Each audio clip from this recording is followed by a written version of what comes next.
semuanya. Oke. Ketemu lagi dengan saya di dalam pembahasan soal Trayek Hukum tahap 2 untuk mata kuliah atau mata ajar manajemen keperawatan. Oke. Saya buka dulu. Assalamualaikum warahmatullahi wabarakatuh. Selamat siang Bapak Ibu sekalian. Waalaikumsalam. Untuk soal-soal di dalam tryout yang tahap 2 ini, manajemen keperawatan soalnya tidak jauh berbeda jumlahnya dengan yang tahap satu. Ya, tapi ada penambahan. Kalau yang kemarin hanya 16, kalau yang sekarang 21 karena kemarin instruksi dari Pak Andi bahwa ada beberapa pokok bahasan, khususnya yang terkait dengan dasar dan etik itu masuk di dalam manajemen. Jadi ada beberapa penambahan soal yang nanti akan kita bahas di dalam manajemen keperawatan ini.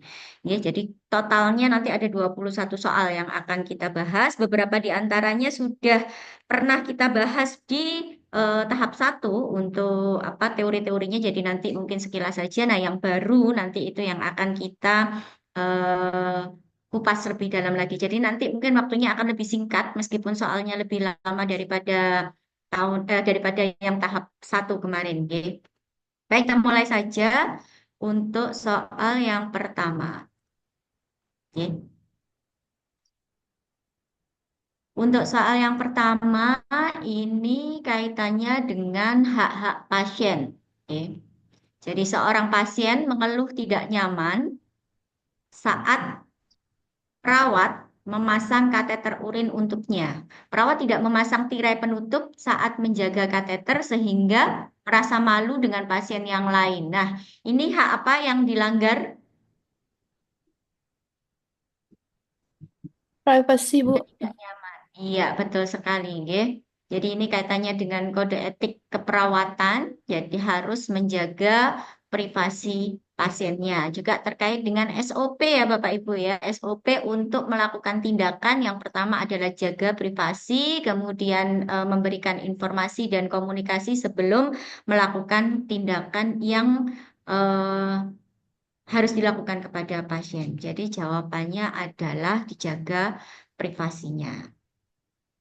Kemudian soal yang kedua, nah ini membahas tentang jumlah tenaga perawat yang dibutuhkan berdasarkan rasio dan tipe rumah sakit. Oke. Mohon maaf sebelumnya untuk pertanyaan ini ada sedikit miss atau kekeliruan begitu nggih. Nanti akan kita bahas di dalamnya. Jadi rumah sakit tipe C ini baru diresmikan dan memiliki kapasitas 120 tempat tidur. Nah, ini perhitungan tenaga perawatnya berapa? Kalau untuk rumah sakit tipe C. Kemarin dijawab berapa Bapak Ibu?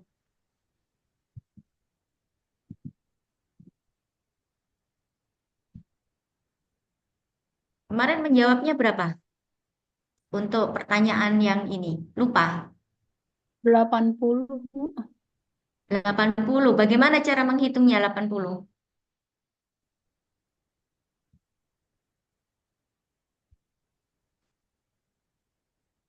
Ya, Bu, siapa tadi yang jawab 80 tadi?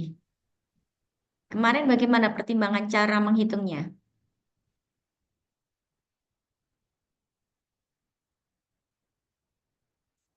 Bu, siapa tadi yang ngaturakan 80? Mingslep lagi. Ya, jadi Mega, Bu. kalau nggih, Bu Mega, nggih. Pertimbangannya apa, Bu? 80 Bu. Kemarin itu cara menghitungnya itu oh, jumlah jumlah Bu Tempat lupa, tidur. Bu. Nggih. Jumlah perawatan rumah Nggih. sakit Nggih. dibagi jumlah tempat tidur. Jumlah perawatan rumah sakit itu bor yang kemarin itu nanti ada di soalnya bornya 80%. Oh iya, salah hitung kayaknya, Bu. Iya. Iya, kayaknya salah soal nih, Bu. Nggih. Kalau ini rasio, jadi tidak diketahui berapa jumlah pasiennya. Nggih. Yang diketahui hanya jumlah tempat tidurnya saja. Nah, kita bisa lihat dari sini, dari Peraturan Menteri Kesehatan nomor 40 tahun 2017 ini adalah rasio jumlah perawat dan tempat tidur. Jadi jumlah perawat yang dibutuhkan dan tempat tidur. Tentu saja ini tidak mutlak nih Bapak Ibu.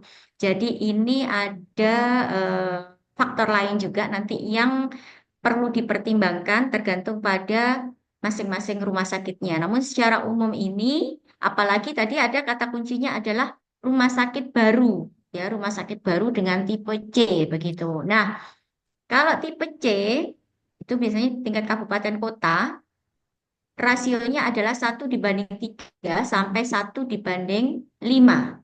Nah, kalau panjenengan melihat pilihan jawaban ini kan tidak ada sebetulnya ya Bu ya. Kalau 1:3 itu berarti kurang lebih kebutuhan perawatnya berapa? 40 nggih. Eh, ya, 40. Satu pasien satu perawat tiga pasien. Kalau 1:4 berarti 30. Nggih. Kok tiga, kebalik ya. Kalau 1:4 itu 30, kalau 1:3 itu 40. Nah ini kan tidak ada nih.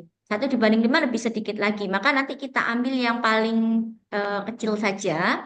Asumsinya adalah, ini rumusnya nggih, jumlah tempat tidur per rasio perawat dan tempat tidur. Nah, ada faktor lain yang mempengaruhi penentuan ini. Jadi tingkat keparahan pasien itu juga mempengaruhi, kemudian jam kerja perawat, hari libur, beban kerja. Nah, kalau di sini kita bisa melihat kemungkinan soal ini yang dimaksud adalah di ruangan-ruangan dengan level ketergantungan pasien yang tinggi. Itu bisa juga meskipun dengan apa namanya tipe rumah sakit C itu rasio yang digunakan bisa 1:2 begitu. Jadi asumsinya kita si pembuat soal itu mungkin seperti ini. Jadi kita ambil jawaban yang paling kecil. Berarti jawabannya adalah 60 karena ini adalah rumah sakit tipe C. Nanti di bawah ada lagi soal untuk rumah sakit tipe A.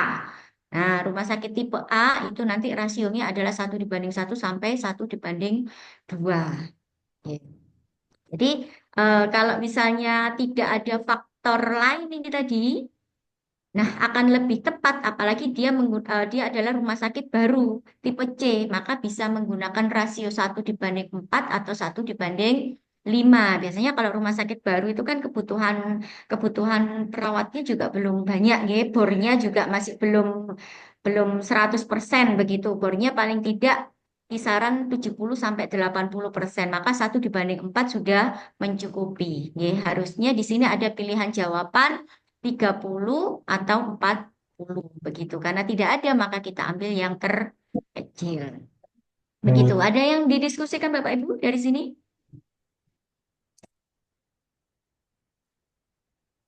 Lanjut, G. Halo, halo. Kayaknya ini nanti eh, Nggih, slide-nya ini lanjut, nggak Bu. dibagi ya.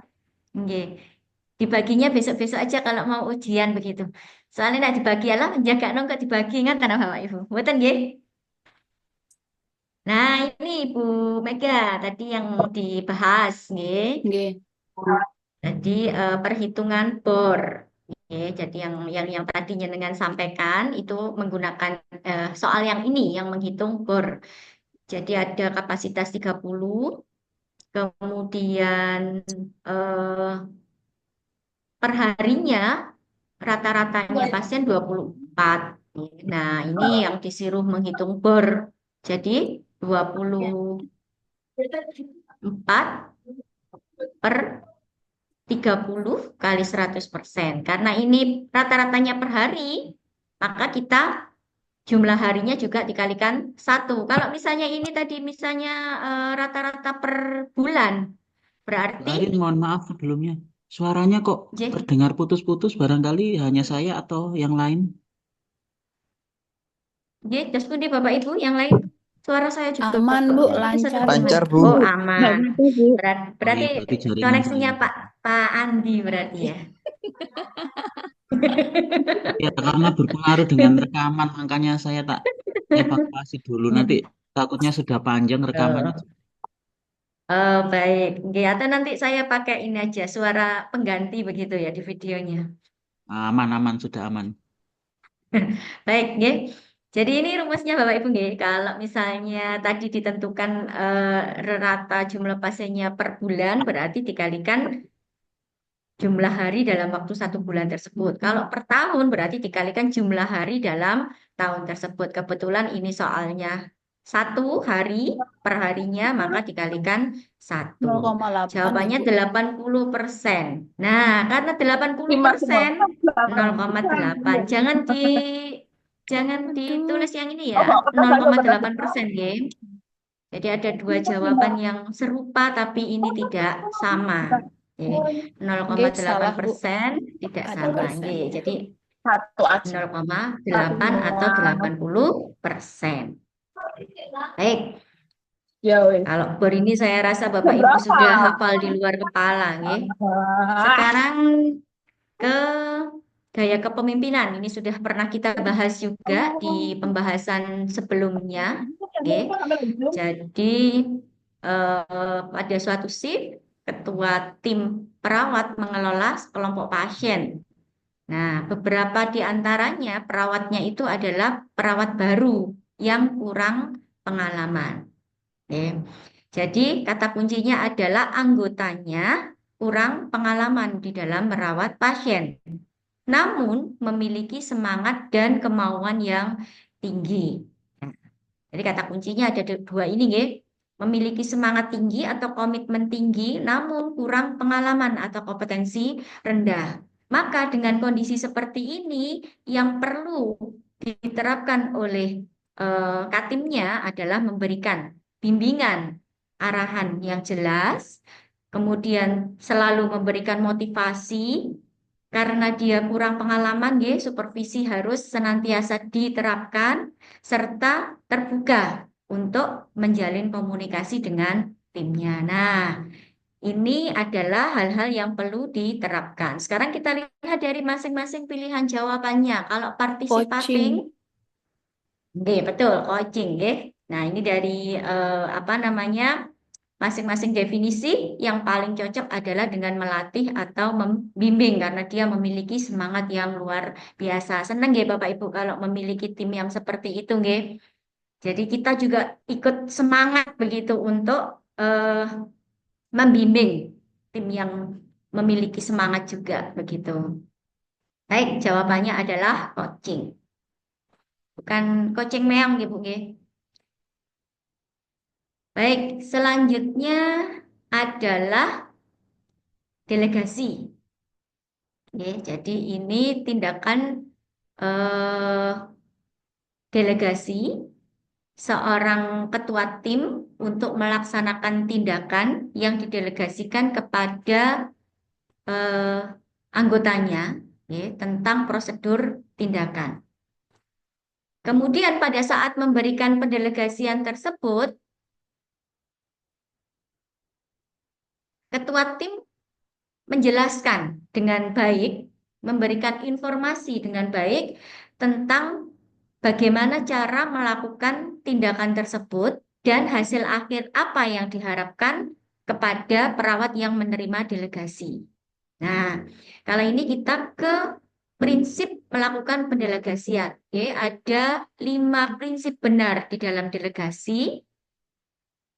Tugas yang benar, kemudian keadaan yang benar, orang yang benar, instruksi yang benar atau perintah yang benar, dan evaluasi yang benar. Nah, dari 5 prinsip ini, kalau berdasarkan kasus, jawaban mana yang paling sesuai, Bapak Ibu?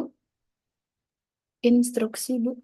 Instruksi, betul, ya, karena ada penjelasan prosedur tindakan dan hasil yang diharapkan. Nah, nanti kalau ada pertanyaan lain yang serupa terkait dengan delegasi, meskipun misalnya ada pertanyaan bahwa ada 2 perawat yang akan didelegasikan, namun satu perawat kemampuannya apa, yang satu kemampuannya apa, maka yang prinsip yang ditegakkan adalah prinsip orang yang benar atau right person. Nah, seperti itu contoh-contoh soal lain yang terkait dengan prinsip delegasi, benar instruksi. Nah, ini Bapak Ibu yang saya bahas tadi terkait dengan rasio. rasio tenaga perawat untuk rumah sakit tipe A. Oke. Nah, rumah sakit tipe A tadi untuk rasionya kan 1:1 atau 1:2, nggih, kalau terkait dengan rasio kebutuhan tenaga perawat. Nah, di sini kalau kita menggunakan 1:1 ada pilihan jawabannya. Kalau kita menggunakan 1:2 juga ada pilihan jawabannya. Ya, sebetulnya ini jawabannya bisa pakai antara ini. Namun karena di sini ada kata kuncinya baru diresmikan, maka kita ambil yang 1:2. 152. Betul, 105. Nah, ini fungsi manajemen. Ya, fungsi manajemen tentang eh,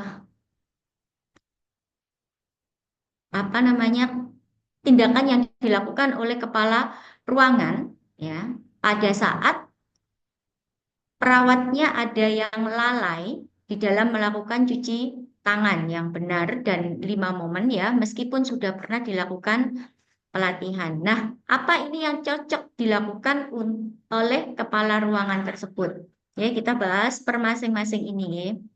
Jadi yang pertama, kepala ruangan menyadari, ini kata kuncinya, menyadari adanya kelalaian.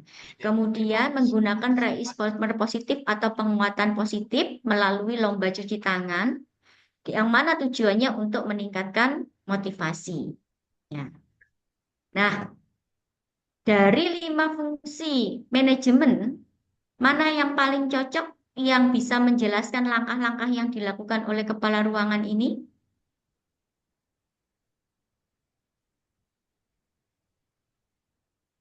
Kalau planning sudah Directing. dilakukan. Mana? Directing. Directing, betul sekali. Jadi directing memberikan arahan motivasi di dalam membimbing timnya. Ya. Nah, ini tadi yang saya bahas, ya, termasuk prinsip etik yang oleh Pak Andi dimasukkan ke dalam keperawatan dasar, jadi masuk ke manajemen. Meskipun pertanyaannya adalah laki-laki usia 40 tahun terdiagnosis HIV/AIDS, ya. Ini kan mambu-mambu bau-bau KMP begitu, nggih. Tapi karena pertanyaannya terkait dengan prinsip etik, jadi dimasukkan ke dalam manajemen, ya. Nah, ini kata kuncinya adalah menjelaskan tentang prosedur rumah sakit tanpa menyinggung perasaan pasien dan menjaga privasi atau kerahasiaan. Ya, jadi menjaga kerahasiaan, kemudian hanya menjelaskan prosedur rumah sakit. Nah, ini kode etiknya adalah menjaga kerahasiaan. Ini saya spill lagi Bapak Ibu terkait dengan etik keperawatan, meskipun sudah hafal begitu, nggih. Ada 7 kode etik keperawatan. Nanti barangkali bisa diwaos-waos lagi, dibaca-baca lagi, sehingga jika ada pertanyaan sejenis, nanti di bawah ada 2 pertanyaan sejenis ini. Jadi ada 7 prinsip, ada otonomi, yang menghargai hak pasien, beneficence atau berdasarkan kepentingan terbaik atau kebermanfaatan, ya. Kemudian normal efisien, ini tidak merugikan, justice atau keadilan, jujur atau veracity, confidentiality atau kerahasiaan, yang tadi jawabannya adalah menjaga rahasia pasien, dan akuntabilitas atau bertanggung jawab. Jadi pertanyaan untuk nomor 8 ini, menjaga privasi, sudah kelihatan di sini kata kuncinya, maka jawabannya adalah Confidentiality. Baik, selanjutnya nomor 9. Ya. Ini sudah pernah kita bahas di tryout tahap pertama. Jadi ini nanti tidak saya sertakan pembahasannya karena sudah ada, yaitu tentang pelaksanaan untuk memastikan pasiennya. Perawat asosiat ini melaksanakan tindakan yang didelegasikan, ya, terkait dengan tindakan klinis. Karena PGA ini juga sama, tindakan klinis sama seperti injeksi begitu, nggih, untuk memastikan benar pasien atau double verify, ya. Jadi yang dilakukan apa Bapak Ibu? Identifikasi pasien menggunakan dua identitas. Betul sekali. C. Mengidentifikasi pasien dengan dua identitas. Baik, ini selanjutnya adalah untuk bab supervisi. Ya, mohon izin Bu Ika. Jadi bab delegasi dan supervisi ada banyak sekali di dalam tryout tahap 2 ini. Dan itu semuanya materinya Bu Ika. Ngaten nggih. Nanti kalau misalnya ada koreksi dan lain sebagainya, nanti langsung di ini saja Bu Ika. Ini adalah supervisi, ya. Nah, terkait dengan prasupervisi.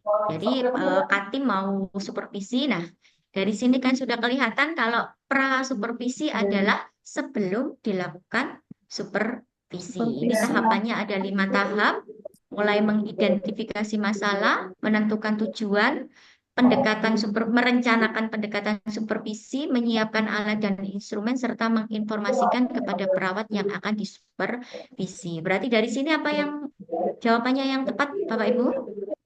Menetapkan Tujuan dan metode. Kalau feedback dan klarifikasi, kemudian hasil penilaian, reinforcement dan follow up itu adalah pasca supervisi atau setelah supervisi perlu ada follow up dan feedback. Ya.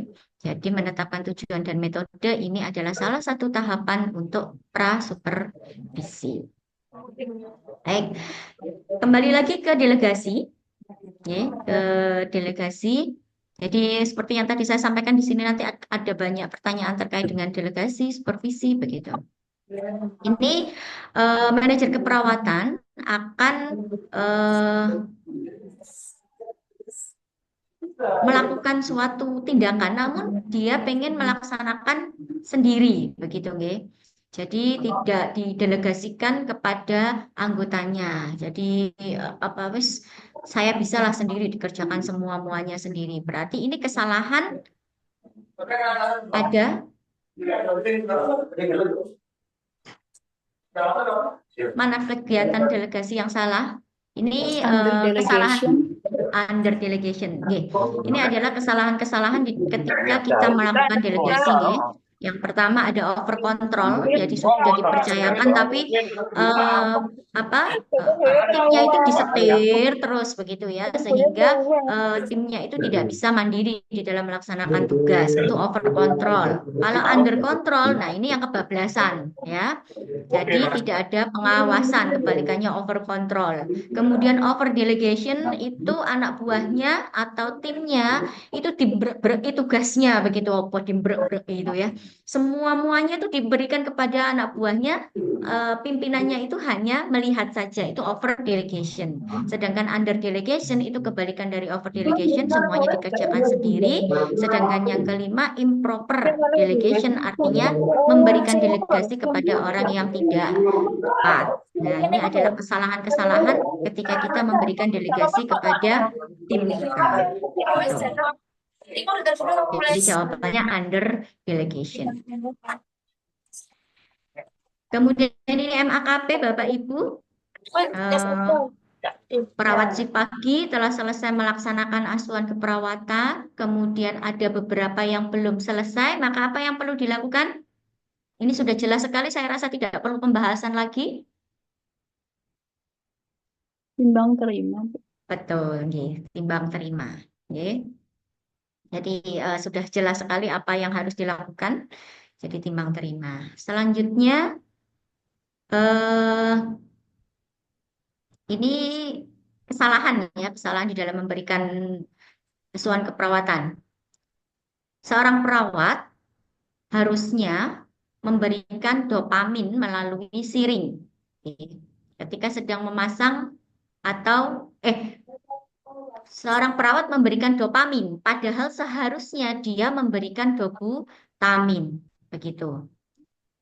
Diingatkan sama temannya bahwa dia salah memberikan obat, begitu. Maka perawat tersebut tidak sampai mengalami kesalahan. Maka termasuk kejadian apa? Di Nyaris antara cedera. semuanya nyaris cedera, betul. Jadi kata kuncinya ada kesalahan, namun belum sampai dilaksanakan sudah terdeteksi sehingga tidak menimbulkan kerugian bagi pasiennya. Jadi kejadian nyaris cedera. Kembali lagi ke delegasi. Ya. Jadi ada ini kata kuncinya, beberapa kata kuncinya adalah pasien mengalami tekanan darah yang tidak stabil dan sesak. Begitu nggih. Kemudian bareng ada pasien baru sehingga memberikan delegasi kepada perawat asosiat yang baru yang ini apa sih? Yang baru member perawat selama 3 bulan. Jadi dia baru bergabung selama 3 bulan. Nah, tindakan yang dapat didelegasikan itu melakukan apa? Jadi ini kalau di dalam delegasi tadi tepat di dalam pendelegasian gitu, nggih. Jadi tempat tepat apa yang diperintahkan begitu. Dari 1 sampai 5 ini kira-kira yang cocok didelegasikan kepada perawat asosiat yang masih 3 bulan bergabung yang mana Bapak Ibu?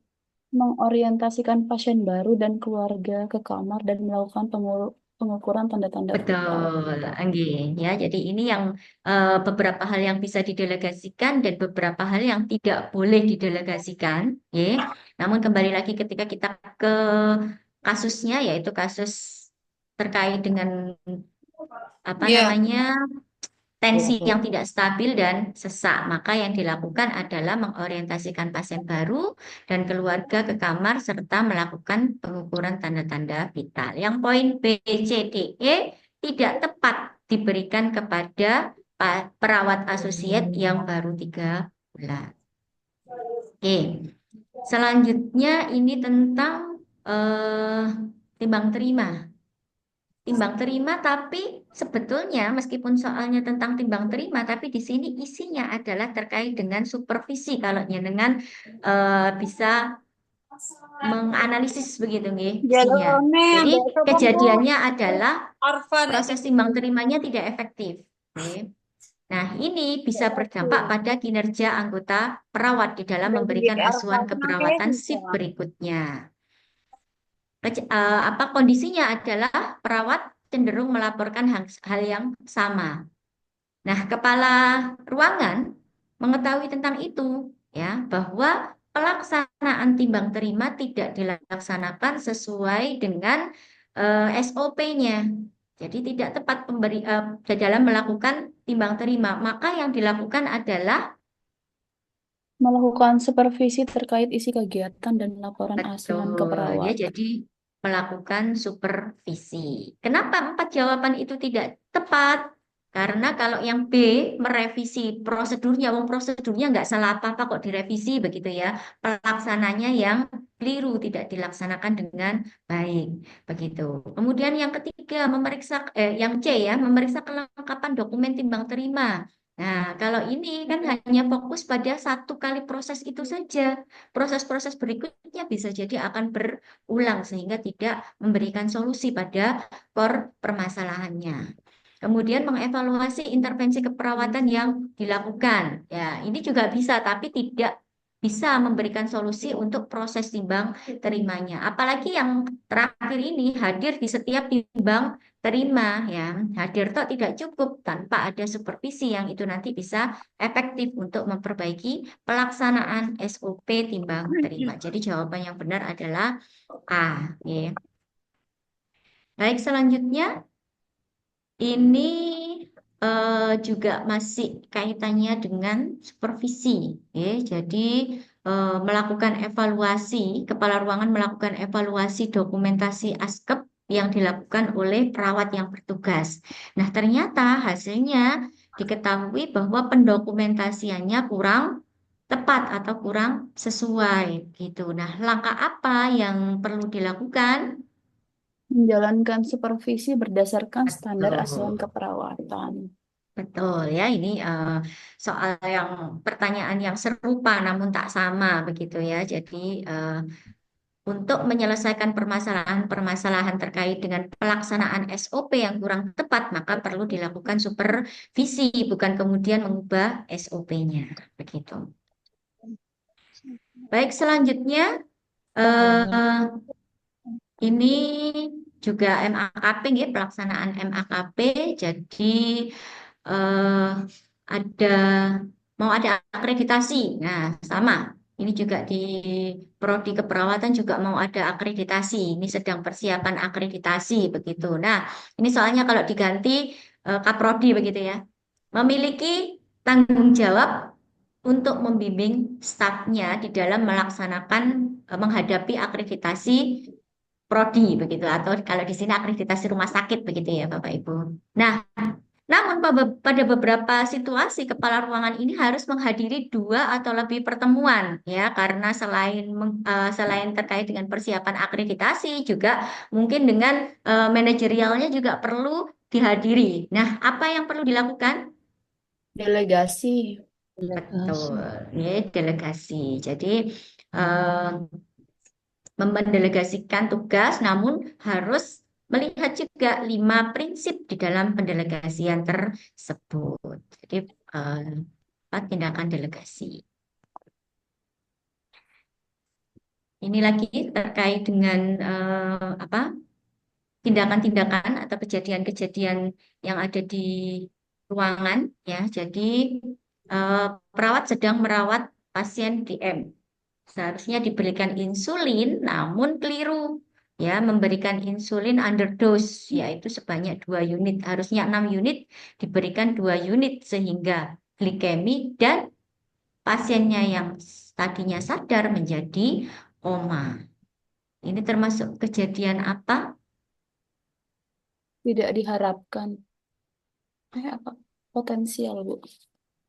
Ya, jadi jawabannya adalah sentinel. Oke.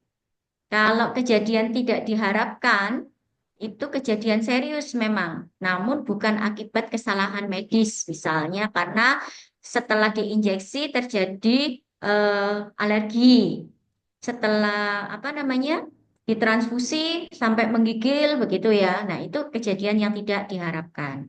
Kalau potensial cedera itu kejadian yang terjadi tapi tidak sampai berdampak pada pasien, nyaris cedera tadi yang sudah dibahas Kak tadi. Kalau tidak cedera terjadi kesalahan namun pasien tidak memiliki dampak. Nah, pada kasus ini pasien sampai koma akibat kesalahan pemberian obat, maka jawabannya adalah sentinel. Jadi itu beda sentinel dengan kejadian tidak diharapkan.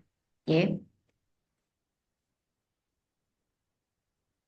Baik, ini ada yang didiskusikan Bapak Ibu untuk pertanyaan yang ini? Jelas, nggih? Jelas, Bu. Baik. Selanjutnya adalah MAKP. Oke, jadi ini ada kejadian atau ada kondisi bahwa ada pasien yang sudah dilakukan asuhan keperawatan 3 kali 24 jam, sudah semuanya sesuai dengan standar yang ada, namun kondisi pasien tidak membaik. Apa yang perlu dilakukan? Ronde keperawatan.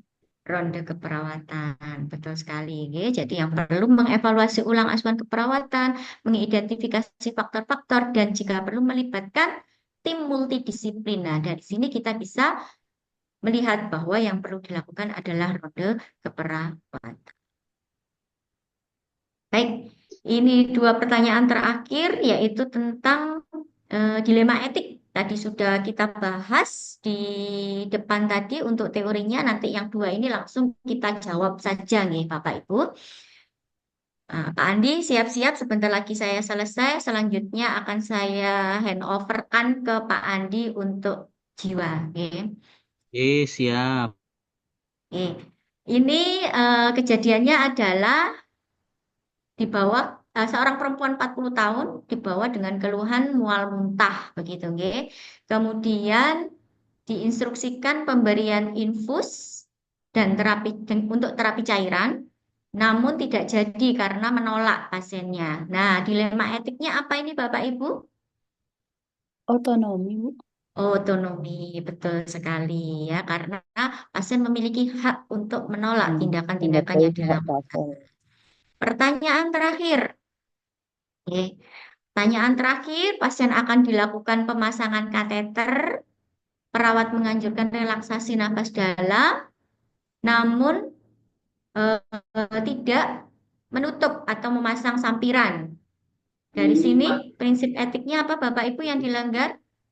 Confidential. Confidentiality atau Confidentiality. privasi pasien. Oke.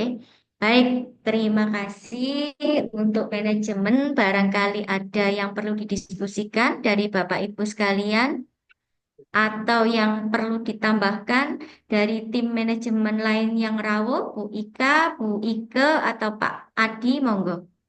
Sebelum saya serah terimakan ke Pak Andi.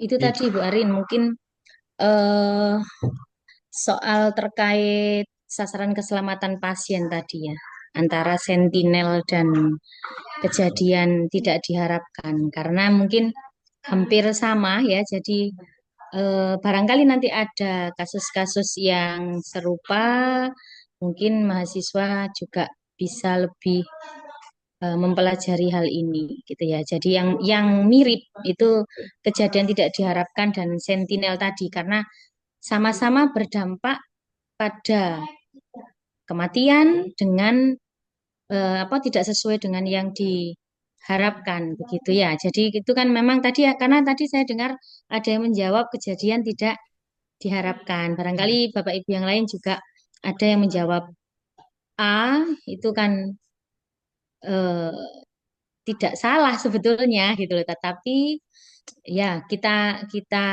betul-betul harus memahami apa perbedaan dari sentinel dan kejadian tidak diharapkan. Jadi SKP ya Bapak Ibu ya, sasaran keselamatan pasien itu yang mungkin kita pahami bersama nanti. Bisa jadi itu akan keluar lagi. Selain yang paling banyak ya terkait kode etik itu, 7 kode etik tadi. Mungkin itu tambahan dari saya Bu Arin. Matur nuwun. Oke, matur nuwun Bu Ika. Dari Bu Ika rawuh Bu Ika. Bu Ika atau Pak Sepertinya Adi? tidak ada kalau di Zoom. Oh, mboten. Baik. Oke. Atau dari Bapak Ibu, nanti kalau misalnya ada yang perlu didiskusikan baru ingat, kemudian perlu didiskusikan, nanti bisa lewat grup atau bisa japri begitu nggih Bu. Kalau ada kejadian seperti ini bagaimana begitu nggih? Monggo. Baik, dari manajemen bisa dicukupkan nggih Bapak Ibu? Oke, Bu, terima kasih. Baik, dari saya selaku tim manajemen undur diri begitu nggih, saya serahkan kepada pembahasan selanjutnya yaitu tim jiwa. Saya akhiri. Assalamualaikum warahmatullahi wabarakatuh. Monggo Pak Andi. Waalaikumsalam. Waalaikumsalam Waalaikumsalam warahmatullahi warahmatullahi wabarakatuh. wabarakatuh. Terima kasih Bu Arin sudah mengawali untuk pembahasan hari ini dengan pembahasan di Departemen Manajemen, nggih. Lanjut Bapak Ibu, masih semangat? Oke, Semangat, Bapak. Pak. Semangat, Nggih, Pak. kita sudah dekat waktu UKOM ya. Kira-kira tinggal 1 bulan lagi ya. Tapi kita masih punya persiapan dan kita sudah sepertiga jalan persiapannya untuk pembahasannya ya. Jadi pembahasan dan tryoutnya masih ada 3 kali lagi, pembahasannya masih ada 1 kali lagi. Nanti yang dua ya Bapak Ibu nanti pembahasan mandiri ya, pembahasan mandiri atau mungkin bisa digunakan sebagai latihan soal di rumah. Nanti setelah tryout nanti soalnya saya share ke Bapak Ibu sekalian ya. Baik, kali ini pembahasan untuk Departemen Jiwa dengan saya, mohon maaf saya off kamera karena dari tadi saya mendapati jaringan yang tidak bagus sehingga takutnya kalau saya on kamera nanti suaranya malah terputus-putus, malah tidak bagus. Oke. Eh, tapi saya pengen konfirmasi dulu suara saya jelas nggih? Jelas, Jelas, Pak. jelas, Pak. Jelas, Pak. Nah, nggih, Bapak Ibu. Yang dirasakan dari mengerjakan tryout tahap 2 kemarin testimoninya lebih mudah daripada yang pertama, ngoten nggih. Apakah itu juga termasuk di keperawatan jiwa? Apakah juga termasuk yang di keperawatan jiwa, Bapak Ibu? Halo? Apakah dirasa lebih mudah juga? Sama Rasanya sepertinya, Pak. mudah, Pak. Tapi jawabannya belum tentu betul. Ya, itu ya, kita tidak yakin gitu ya. Jujur dulu.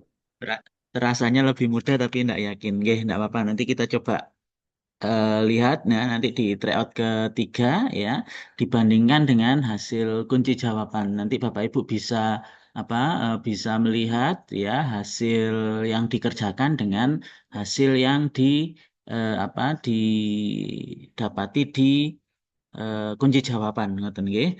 Baik, untuk soal jiwa ya, ini yang pertama ya, kasusnya pada pasien ini ya yang ditanyakan adalah masalah keperawatan ya. Nah, kalau masalah keperawatan otomatis kita harus membaca badan soalnya dari awal ya. Kalau kondisinya ini nanti fokusnya ada di eh, eh, apa kondisi yang disampaikan oleh pasien ya. Jadi riwayatnya adalah pasien mengamuk ya. Alasan masuknya ya pasien mengamuk dan bicara sendiri. Namun saat dikaji pasien menjelaskan mengeluh sakit dan sulit digerakkan ya.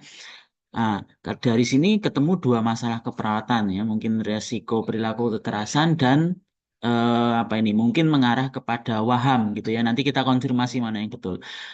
Kemudian hasil pengkajian menyendiri dan tidak mau keluar kamar, tidak ditemukan adanya kelainan luka pada kaki, foto ronsen juga menunjukkan hasil normal. Nah, ini baru ketemu ya. Jadi ada tiga potensi masalah keperawatan yang muncul dalam kasus ini. Ada resiko perilaku kekerasan, ada isolasi sosial dan juga ada waham ya. Jadi yang mengatakan tadi kakinya sakit dan sulit digerakkan ya dikonfirmasi bahwa tidak ada kelainan di sini ya. Maka jawaban yang paling sesuai yang mana Bapak Ibu dari ketiga potensi diagnosa keperawatan yang muncul? Persepsi sensori, Pak. Persepsi sensori? Ada lagi? Padahal persepsi Paham, Mbak. sensori Isolasi Wah, sosial. paham ya, nggih paham ya. Jadi data ini lebih banyak menjelaskan, terutama di bagian konfirmasi akhir bahwa tidak ada kelainan, ya. Maka si pembuat soal ini maunya menggiring bahwa membenarkan bahwa yang disampaikan oleh pasien itu hanya ada dalam pemikirannya, hanya dalam proses pikirnya, hanya dalam isi pikirnya, sebenarnya tidak terjadi ya. Kalau mau lebih tepat, ini waham apa, Bapak Ibu?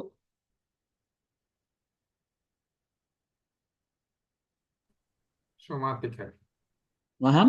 Somatik ya. Paham somatik. Jadi merasakan ada kondisi-kondisi cacat, kondisi-kondisi yang minor atau kondisi kelainan ya, kondisi sakit yang ada pada tubuhnya yang sebenarnya itu tidak terjadi ya. Betul. Kemarin ada yang terkecoh? Enggak ya? Oke, lanjut. Baik, yang kedua seorang perawat prinsip etik yang dilanggar ya. Nah, ini tinggal kita cari saja kira-kira di mana letak kesalahannya ya. Oke. Perawat melakukan kunjungan rumah bersama kader, mendapati laki-laki mengatakan sedang berbincang-bincang dengan istrinya yang berada di sebelahnya. Hasil pengkajian tertawa sendiri, istri meninggal 2 tahun yang lalu. Nah, ini sebenarnya eh, kuncinya hanya ada di kalimat terakhir nih ya. Perawat merekam aktivitas kunjungan rumah pasien dan mengirimkan ke media sosialnya. Maka yang dilanggar adalah jelas ya Bapak Ibu ya. Prinsip Confidentiality. kerahasiaan ya, menjaga kerahasiaan betul Bu Mega. Ya, confidentiality yang dilanggar ya. Tadi beberapa prinsip etik sudah dibahas sama Bu Arin sebelumnya. Bapak Ibu tinggal ya kalau veracity, kejujuran, autonomi, menghargai hak gitu ya, beneficent mempertahankan sifat keuntungan dari tindakan yang akan diperoleh pada pasien, non malefisien, tidak terjadi kesalahan atau tidak merugikan pasien. Ya, itu saja yang mungkin perlu diingat-ingat. Oke, lanjut soal ketiga. Kriteria evaluasi. Nah, berarti ini kita harus menentukan masalah keperawatannya dulu, Bapak Ibu, ya. Oke, masalah keperawatannya apa, Bapak Ibu? Ya, pasien mengatakan malu dengan keluarga dan tetangganya karena tidak memiliki pekerjaan. Hasil pengkajian wajah menunduk suara pelan dan menjawab dengan singkat baju dan kuku kotor. Ya, perawat membantu klien mengenal kemampuan positif yang dimiliki dan saat ini perawat melatih kemampuan positif yang pertama. Oke, apa kira-kira Bapak Ibu masalah keperawatannya dulu? tidak. Apa, Pak Ardi? Apa kira-kira masalah keperawatannya? Ya, identifikasinya ada di sini Bapak Ibu ya.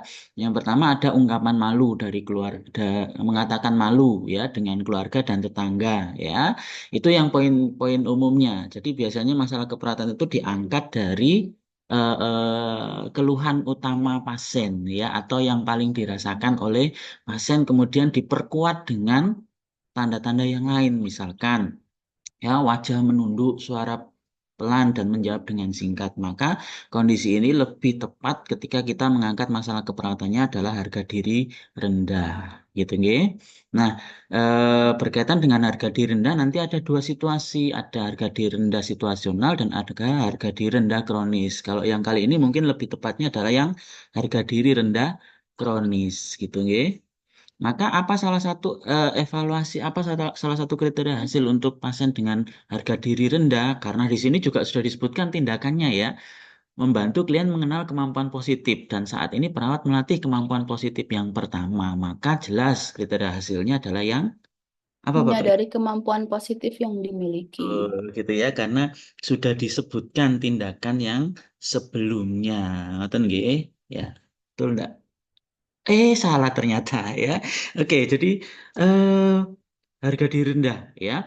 Ada tahapan, ada tahapan kognitif, ada tahapan psikomotor, ada tahapan motorik ya. Jadi kalau sudah dibantu untuk mengenal, ini berarti tahapan kognitif. Namun yang terakhir, saat ini perawat sudah melatih kemampuan positif yang dimiliki, ya, kemampuan positif yang pertama. Maka harapannya adalah ke aspek psikomotor yang disasar, ya. Jadi kalau menyadari kemampuan positif yang dimiliki itu masih di ranahnya kognitif, ya. Jadi pasien menyebutkan apa saja kemampuan positif yang dimiliki, gitu ya.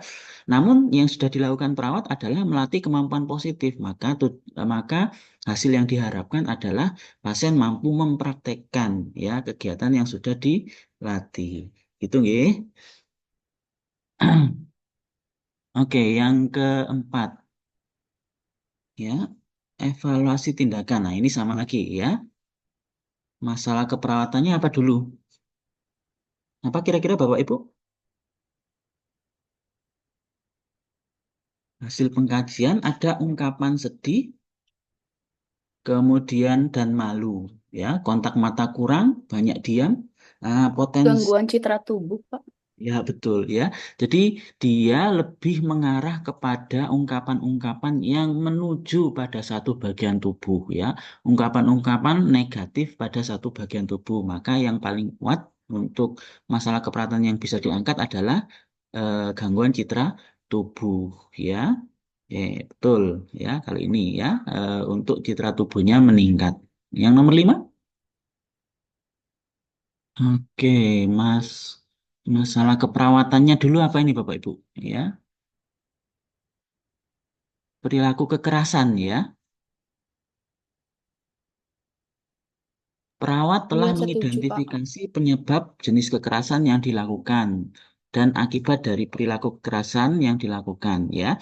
Kalau pertanyaannya adalah apa tindakan pertama, apa tindakan yang tepat, maka kita nggak usah mencari runtutan dari atau kronologi dari apa yang sudah dilakukan perawat. Tapi karena ini yang ditanyakan adalah tindakan selanjutnya, maka kita harus tepat untuk menjawab ya. Jadi di sini misalkan sebenarnya semuanya bagus ya. Jadi semuanya jawabannya betul terkait dengan SP untuk perilaku kekerasan ya. Tapi mana yang sesuai dengan badan kasus ya yang disebutkan ya. Oke. Mana yang tepat Bapak Ibu? Sudah diidentifikasi penyebab jenis kekerasan yang dilakukan, maka yang dilakukan berikutnya adalah SP berapa ini harusnya? Patuh minum obat. SP 1 SP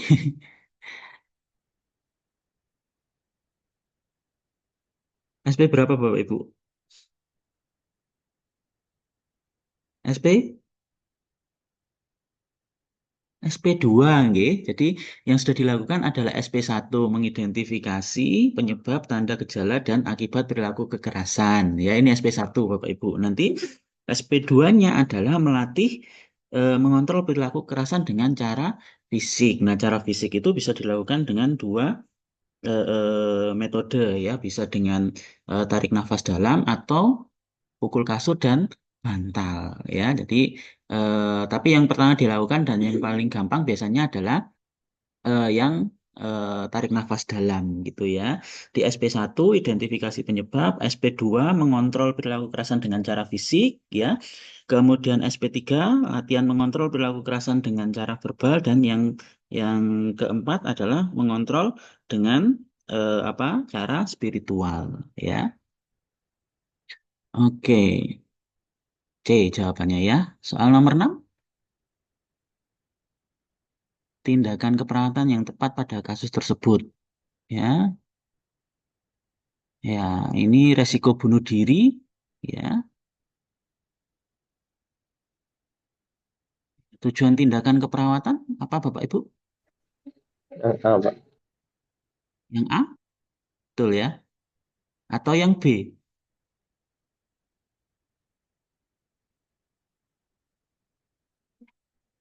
Ya, ini Aku. core problemnya resiko bunuh diri atau harga diri rendah kira-kira Bapak Ibu? Resiko bunuh diri, Pak. Resiko bunuh diri. Akad atau ada yang punya pendapat lain?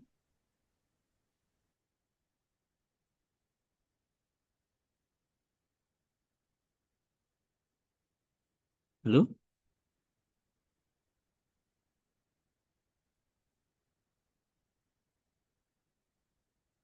Akad atau ada yang punya pendapat lain?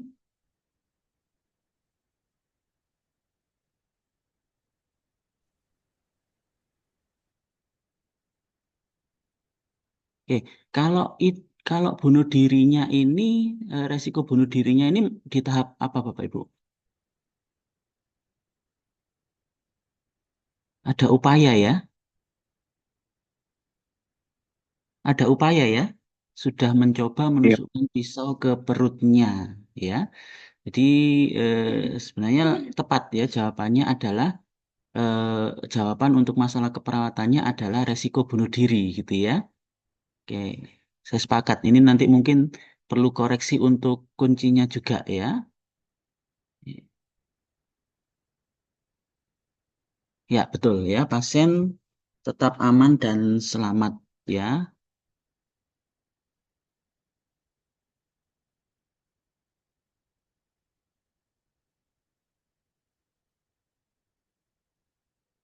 Oke, tapi jawabannya yang perlu dikoreksi ya. Jadi meningkatkan harga dirinya ya. Yang nomor 7 ya. Apakah evaluasi keperawatan yang tepat pada kasus tersebut? Ya. Oke, masalah keperawatannya apa Bapak Ibu? DPD ya, Prinsip perawatan diri. Defisit perawatan diri. perawatan diri. Betul? Ya, evaluasi keperawatan yang tepat adalah Mampu melakukan perawatan diri dengan benar. perawat. Nah, ini sekali lagi ya Bapak Ibu ya. Mungkin perlu juga dilihat tindakan yang sudah dilakukan perawat ya. Maka key poinnya atau poin kuncinya adalah ada di tindakan yang sudah dilakukan perawat ya. Jawabannya biasanya tidak jauh-jauh dari situ ya. Jadi perawat sudah melatih pasien melakukan perawatan diri yang benar sesuai dengan kebutuhan pasien saat ini ya. Maka yang dilakukan ya adalah pasien mampu apa? Memahami cara mandi dengan benar.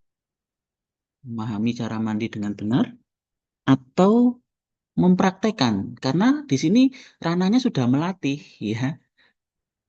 Sudah melatih jawabannya antara mampu menggunakan makeup, mampu mempraktekkan, mampu melakukan, ya itu yang betul. Jadi kalau perawat mengidentifikasi atau membantu pasien mengidentifikasi ya cara perawatan diri dengan benar, maka yang disebutkan atau evaluasinya adalah mengetahui atau memahami. Tapi kalau di sini ada kuncinya adalah melatih, maka harapan akhirnya adalah pasien mampu mempraktekkan ya.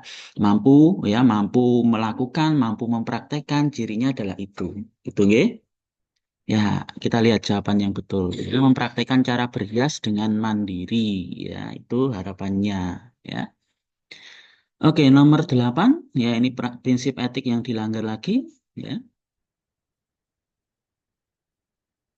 Ya, apa yang dilakukan perawat? Perawat membiarkan perilaku pasien karena takut pasiennya mengamuk. Apa yang dilanggar kira-kira, Bapak Ibu? Benefisien. Beneficient, prinsip bahwa minum obat itu adalah sesuatu yang baik bagi pasien, sesuatu yang menguntungkan bagi pasien. Tapi ketika pasiennya sudah menolak, ya perawat tidak berusaha lebih lanjut untuk memberikan tindakan supaya obatnya tetap diminum. Ya, itu maka yang dilanggar adalah beneficence. Ya, oke, nomor 9, tindakan keperawatan pertama. Nah, kasusnya apa dulu nih Bapak Ibu? Resiko bunuh diri. Risiko bunuh diri, ya betul ya. Ya, sudah 2 kali melakukan percobaan bunuh diri dengan cara meminum obat serangga. Oke, maka kalau seperti ini tindakan pertamanya apa yang tepat? Yang A. Mendiskusikan cara mengatasi keinginan bunuh diri. Mendiskusikan cara mengatasi keinginan bunuh diri. Ada pendapat lain coba. Tadi saya dengar ada yang berpendapat lain. Mengidentifikasi benda-benda yang membahayakan.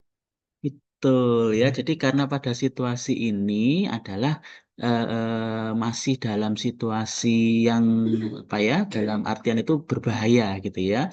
Dalam situasi yang berbahaya, maka apa yang dilakukan adalah mengamankan dulu situasi lingkungan yang ada ya.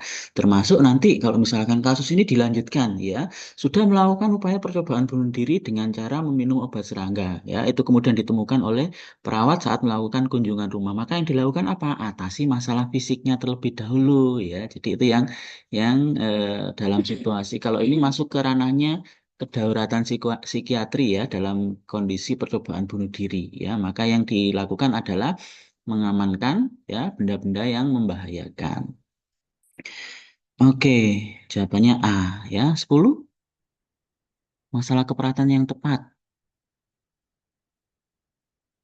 Apa kira-kira Bapak Ibu? Harga diri rendah situasional. Situasional. Kenapa situasional bukan kronik, Bu? Baru terjadi stroke, Pak. Iya, baru terjadi stroke ya, hanya apa harga diri rendahnya ya terjadi hanya dalam satu momen tertentu yang tidak berlangsung dalam jangka waktu yang lama ya. Oke, lanjut 11. Apa tindakan selanjutnya? Masalah keperawatannya apa Bapak Ibu? Isolasi sosial. Isolasi sosial. Ya, tindakan selanjutnya. Perawat telah melatih pasien berinteraksi dengan berkenalan. Ya, maka evaluasinya, mohon maaf, tindakan selanjutnya. Nanti pasien secara bertahap. Ya.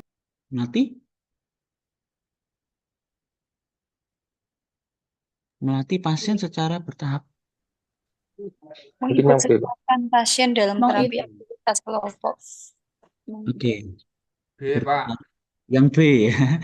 Yang B saya juga memuji kemampuan berinteraksi. iya, dia sudah melatih berinteraksi dengan berkenalan dan berbicara saat melakukan kegiatan. Maka tindakan berikutnya adalah melatih pasien berbicara dengan orang lain. Ya, jadi setelah dilatih untuk berinteraksi, dia dilatih juga untuk langsung praktek ya, melatih kepada orang lain ya. Oke. B ya, 12. Teknik komunikasi yang diterapkan perawat ya. Ya, hasil pengkajian, ungkapan bosan dan tidak membutuhkan obat. Perawat mendiskusikan penyebab pasien bosan. Pasien mengatakan, ya apa kira-kira teknik komunikasi yang sedang dipraktekkan sama perawat ini?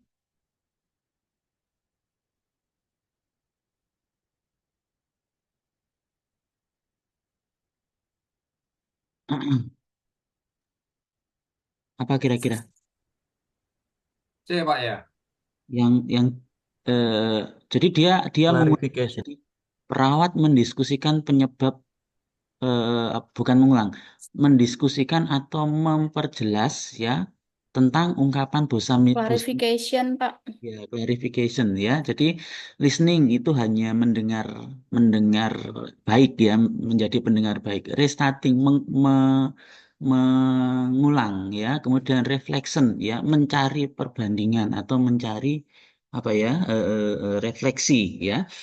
Kemudian sharing perception, memberikan pendapat ya. Kalau sharing perception, clarification memperjelas ya alasan pasien bosan minum obat ya, clarification. 13,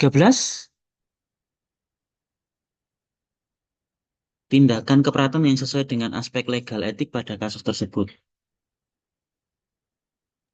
Sampaikan bahwa pasien tidak akan sembuh jika tidak minum obat.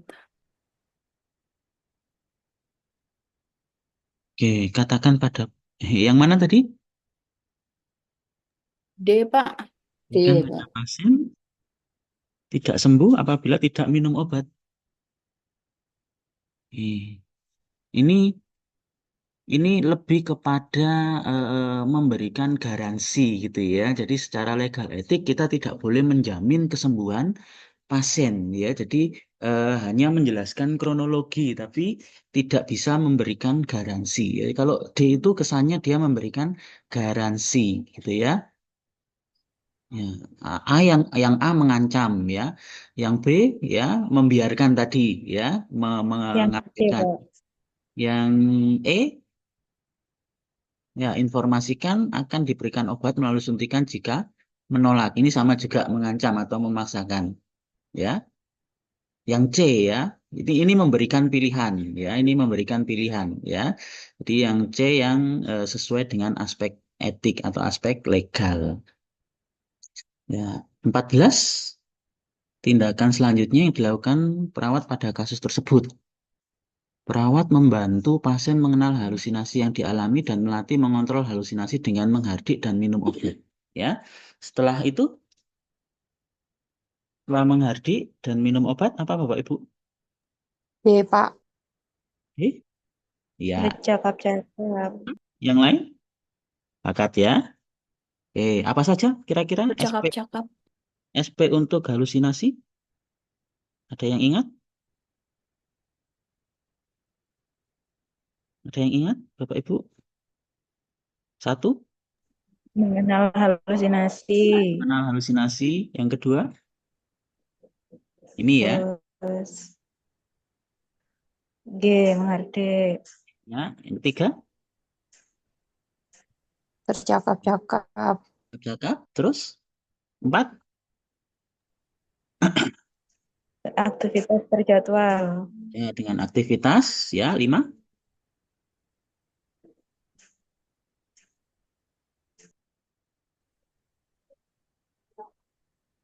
Minum obat. minum obat ya. Oke, itu mulai dihafalkan di ini ya, di luar kepala ya, karena biasanya kalau jiwa itu ya tindakan selanjutnya kita sehingga kita harus mengerti sampai di mana tindakan yang sudah dilakukan oleh perawat ya. Oke, 15, teknik komunikasi. Apa kira-kira Bapak Ibu? Iya, mana ini? Pasien mengatakan tidak bisa tidur sejak dipindahkan ke ruangan. Perawat bertanya pada pasien penyebab tidak bisa tidur, pengalaman tidur yang dialami sebelumnya, serta cara yang dilakukan oleh pasien. Ya. Reflection. Reflection ya, ini mencari pembandingan sebelumnya ya. Tadi yang disebutkan di awal ya, reflection, mencari perbandingan sebelumnya ya. Jadi dia berusaha untuk ini pengalaman gangguan tidur yang dialami sebelumnya serta cara yang dilakukan pasien untuk mengatasi masalah tidur. Jadi mencari contoh pada diri pasien sendiri ya. Jadi reflection itu bisa kepada diri sendiri, bisa kepada orang lain nantinya ya. Oke, betul reflection ya. 16. Intervensi keberatan yang tepat. Ya, masalah keberatan utamanya dulu apa ini Bapak Ibu? Paham. Waham. Ya, paham? Ada yang resiko perilaku kekerasan? Bisa jadi, Pak, Risiko memukul kekerasan lebih kepada orang-orang di sekitar. efek ya, lebih kepada efek ya. Core problemnya adalah waham gitu ya. Oke. Maka untuk waham ini apa yang tepat? Pak. Orientasi realita. Ya, yang paling tepat yang E ya. Kalau bercakap-cakap ini halusinasi, menghardik juga halusinasi. Nafas dalam untuk berlaku kekerasan, cara berkenalan dengan orang lain ya isolasi sosial ya. Oke, betul ya. 17. Apakah faktor predisposisi pada kasus tersebut? Ya, nah, kira-kira Bapak Ibu, Pengalaman tidak menyenangkan. pengalaman tidak menyenangkan? Ya, apa bedanya presipitasi dengan predisposisi? Saya kira Lama. lamanya, ya, oke, terus?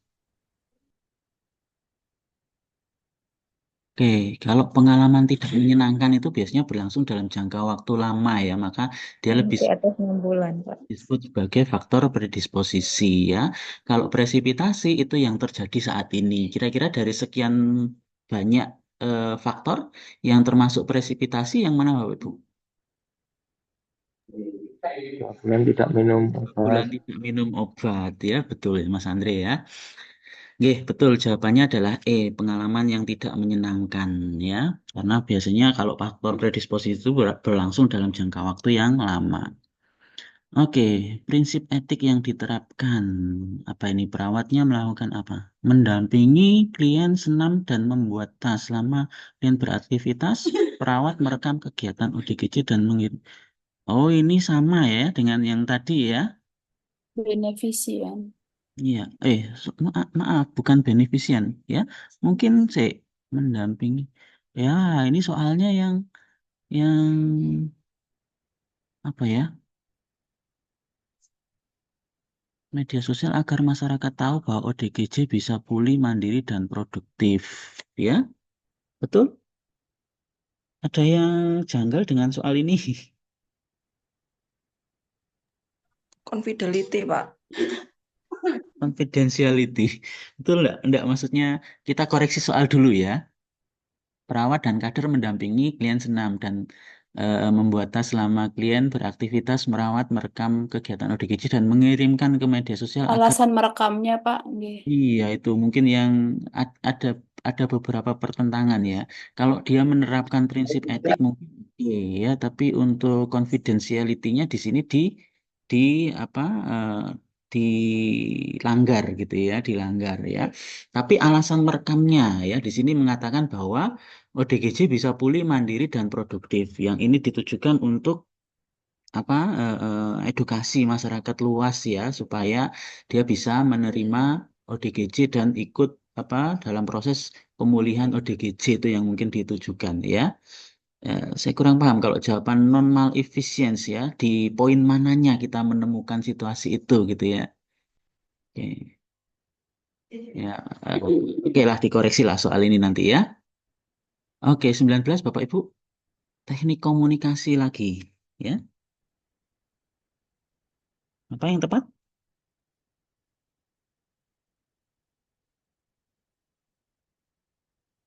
Nah, Yang E ya, jadi perawat di situ mengatakan bahwa dari persepsi perawat mengatakan bahwa orang di sekitarnya terlihat sebagaimana manusia biasanya ya, tidak terlihat sebagai monster yang dipersepsikan oleh pasien ya. Oke, yang E betul ya. 20 masalah keperawatan. Apa kira-kira? Ketidakberdayaan. Ketidakberdayaan? Apalagi? Keputusasaan. Keputusasaan?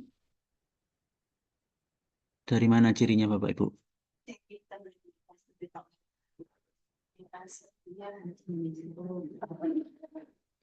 Apa ini saya juga coba dilihat keputusasaan ya. Pencirinya apa kira-kira dari keputusasaan? Merasa tidak berguna karena hemodialisis tidak Ya, membuat sembuh, Pak. ya. Bosan menjalani hemodialisis.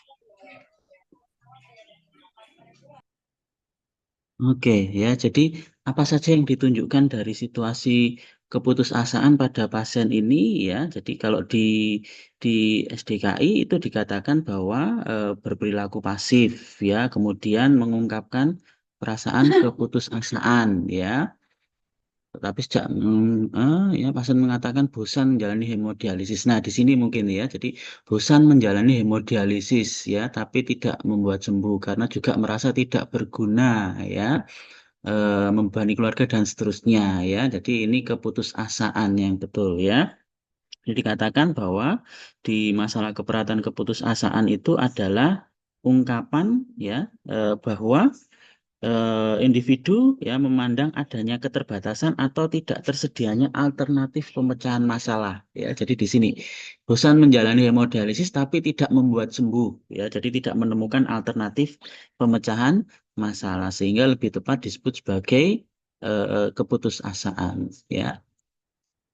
Oke, 21 belum ya. Langsung lompat 22 ya atau kebalik. Ya, nggak apa-apa kita ikuti aja ya. Oke, perawat Beneficien, Pak. beneficient, betul? Ya, coba kita lihat betul ya, beneficient ya. Dia menjelaskan tentang manfaat obat. Oke. Habis ya.